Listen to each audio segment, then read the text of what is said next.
भारत ऋषियों की भूमि है। यहाँ की मिट्टी में एक से बढ़कर एक महान विद्वान लोग पैदा हुए हैं, जिन्होंने पूरी दुनिया में भारत का नाम रोशन किया है। एक ऐसे ही महान विभूति जिसने पूरी दुनिया में सनातन धर्म और भारतीय परंपरा का झंडा बुलंद किया को हम स्वामी विवेकानंद के नाम से जानते हैं। आज जब 12 जनवरी को स्वामी विवेकानंद के जन्मदिन पर पूरा भारत राष्ट्रीय युवा दिवस के रूप में मना रहा है, तब हमें चाहिए कि हम स्वामी विवेकानंद के जीवन से, उनके विचारों से प्रेरणा लें। स्वामी विवेकानंद का जन्म 12 जनवरी 1863 को कलकत्ता के एक बंगाली परिवार में हुआ। उनका नाम नरेंद्र नाथ दत्त रखा गया। पिता विश्वनाथ दत्त वकील और माता भुवनेश्वरी देवी गृहिणी थी। बचपन से ही बालक नरेंद्र में आध्यात्मिक जगत को लेकर रुचि थी। वह अक्सर भगवान शिव, राम, हनुमान जी की प्रतिमा के आगे ध्यान लगाकर बैठ जाते। इसके लिए उनकी माता जी भुवनेश्वरी देवी प्रेरणा रही। भुवनेश्वरी देवी धार्मिक प्रवृत्ति की महिला थी। नरेंद्र पर उनका बहुत बड़ा प्रभाव था। समय के साथ बालक नरेंद्र के भीतर आध्यात्मिक प्रश्न बेचैनी बढ़ाने लगे। उनकी इस बेचैनी का निवारण बंगाल की भूमि के महान संत रामकृष्ण परमहंस ने किया। रामकृष्ण परमहंस ने उन्हें मां काली के दर्शन कराए। इस घटना का नरेंद्र के जीवन पर गहरा प्रभाव पड़ा। इससे पहले नरेंद्र ईश्वर के अस्तित्व पर प्रश्न उठाते थे। अब उनकी कई शंकाओं का समाधान हो गया था। अपने गुरु रामकृष्ण परमहंस के आदेश पर नरेंद्र सन 1893 में अमेरिका के शिकागो शहर में आयोजित विश्व धर्म सम्मेलन में भाग लेने पहुंचे। उन्होंने अपना विश्व प्रसिद्ध भाषण 11 सितंबर 1893 को तकरीबन 7000 लोगों के सामने दिया। उन्होंने जब भारत और हिंदुत्व विषय पर अपना भाषण शुरू किया तो उनके शुरुआती शब्दों को सुनकर 7000 लोगों ने खड़े होकर 2 मिनट तक तालियां बजाई। यह प्रभाव था स्वामी विवेकानंद के विचारों का। स्वामी विवेकानंद का पूरा जीवन एक विद्यालय है, जिसकी हर घटना से सीखा जा सकता है।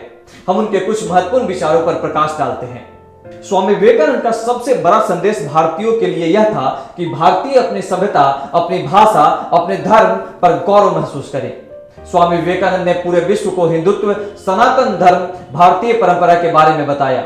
स्वामी विवेकानंद कहते हैं कि जो राष्ट्र अपनी भाषा, संस्कृति, सभ्यता से कट जाता है, वह हमेशा ही दूसरों की गुलामी करता है।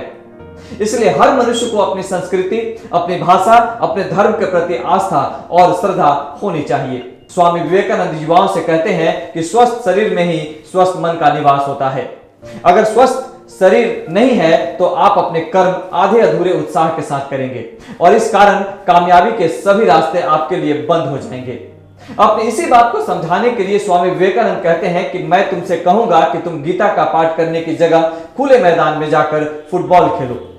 जब तुम्हारा शरीर स्वस्थ और मजबूत होगा, ऊर्जा से भरा होगा, तभी तुम्हारी चेतना तक गीता का ज्ञान पहुंच सकेगा।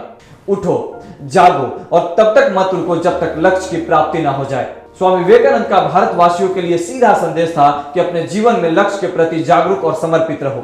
जिसके जीवन में लक्ष्य स्पष्ट नहीं होता, उसके जीवन की दिशा बिगड़ी हुई होती है, उसका जीवन व्यर्थ होता है। विश्वास की शक्ति के बारे में स्वामी विवेकानंद कहते हैं कि यदि तुम खुद पर यकीन नहीं करते तो ईश्वर पर यकीन करना तुम्हारे किसी काम का नहीं आएगा। जरूरी है कि तुम अपने भीतर झांको, अपनी क्षमताओं को पहचानो, अपनी आवाज सुनो, फिर उसके हिसाब से अपनी योजनाएं बनाओ और कर्म करो। तुम्हारी प्रेरणा तुम्हारे भीतर है, इसे इधर उधर खोजने में जीवन नष्ट मत करो। हम जैसा सोचते हैं वैसा हमारा जीवन हो जाता है। दुख के बारे में सोचकर हम पीड़ा दर्द को बुलावा देते हैं। सुख आनंद के विषय में सोचकर हम जीवन में असीम शक्ति को निमंत्रण देते हैं। स्वामी विवेकानंद कहते हैं कि अपने विचारों पर ध्यान दो। निराशा से भरे विचार आपके जीवन को भयंकर नुकसान की तरफ ले जाते हैं। इसलिए नकारात्मक विचारों और लोगों से दूर रहें।